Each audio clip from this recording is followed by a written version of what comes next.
Okay, so the equation for this one is y equals negative 15x plus 300. And over here we have the amount that's in our account because she's going to deposit 300, and then each time she goes, $15 is taken out. And so for each gym visit, okay? So after 2 gym visits, that means I put a 2 in here. 2 times negative 15 is negative 30. So if we subtract $30 from 300, that's going to be 270. So if this is 300, this is 250. It's going to be just a smidge above there.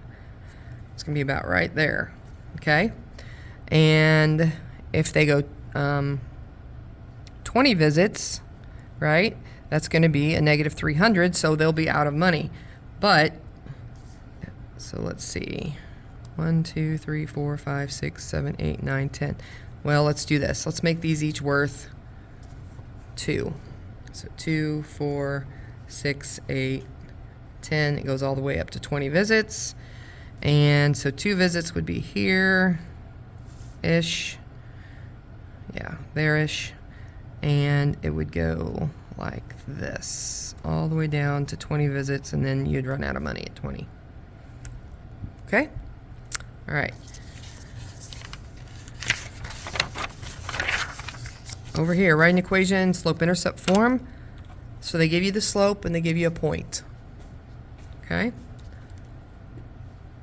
Okay, so I'm going to use this is x and this is y. So negative 1 equals 3 times 8 plus b. And we're going to solve for b. Since we already have m, we just need b. So negative 1 equals 24 plus b. So we subtract 24 from both sides. And you get negative 25 is b.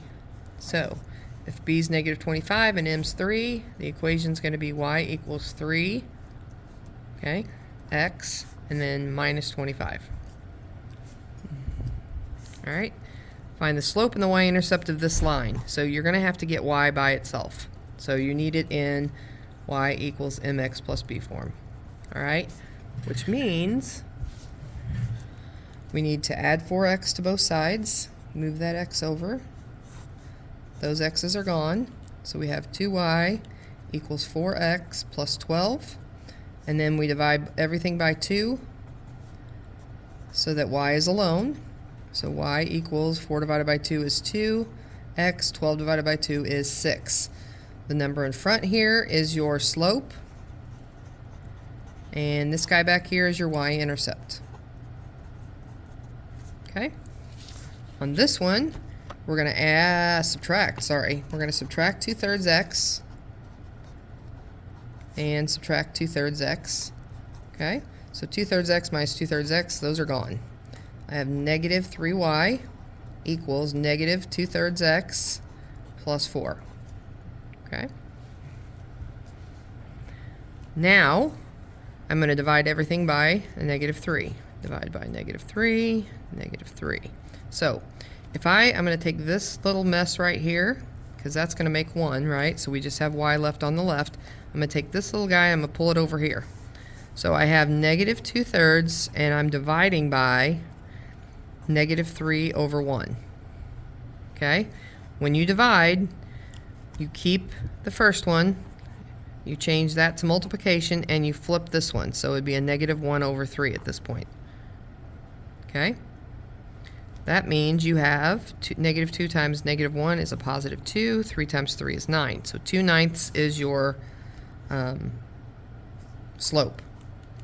So 2/9 x, and then minus, because a positive divided by a negative is a negative, 4 over 3. Okay? So 2/9 is your slope.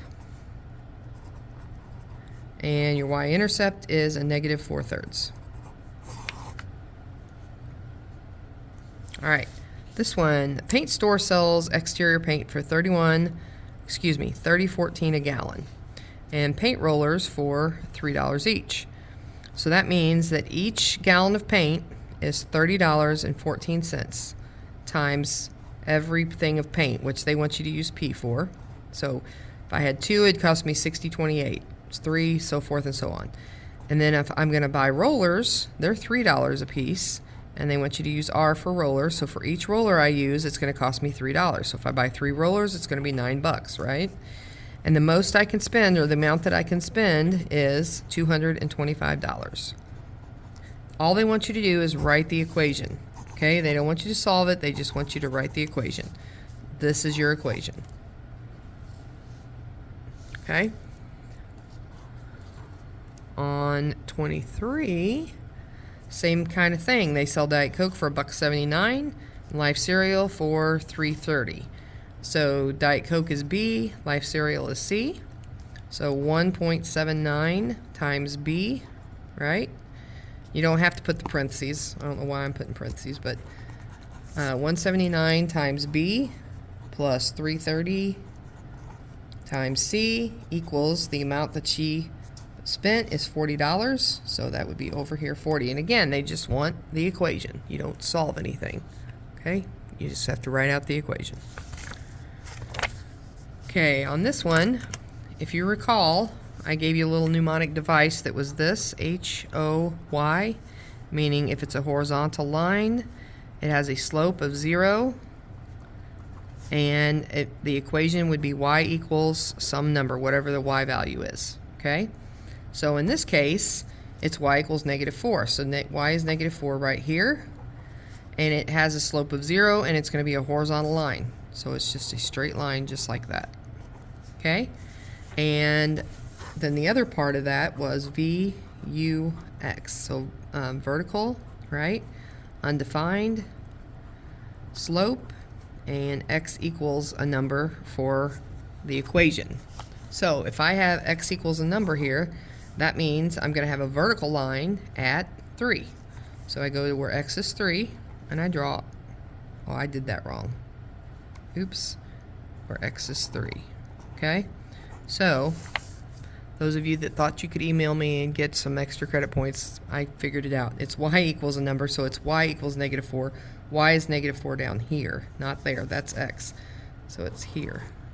It goes across. Horizontal line. I even said horizontal line. It's a horizontal line. Not this guy. Okay?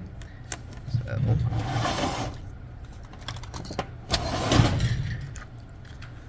just cover this up like it never happened. Okay, well, almost. Looks like there we go. Close enough. All right. Then, using that same information, we have that a horizontal line at +1. So if it's a horizontal line, we know that it's going to be y equals whatever number it crosses at. Well, it crosses at 1. So that it's going to be y equals 1 is the equation, but they want the slope. What kind of slope does a horizontal line have? 0. So the slope equals 0. And then over here we have a vertical line. And if you look up here, a vertical line has an undefined slope. So our slope would be undefined. And just for grins, this would be x equals 1. Sorry, there you go. Okay. Down here, they want you to write the whole equation. So this is very similar to what we did earlier, where we had to find the slope and then just pick a point to find b. So I'm just going to pick these first two.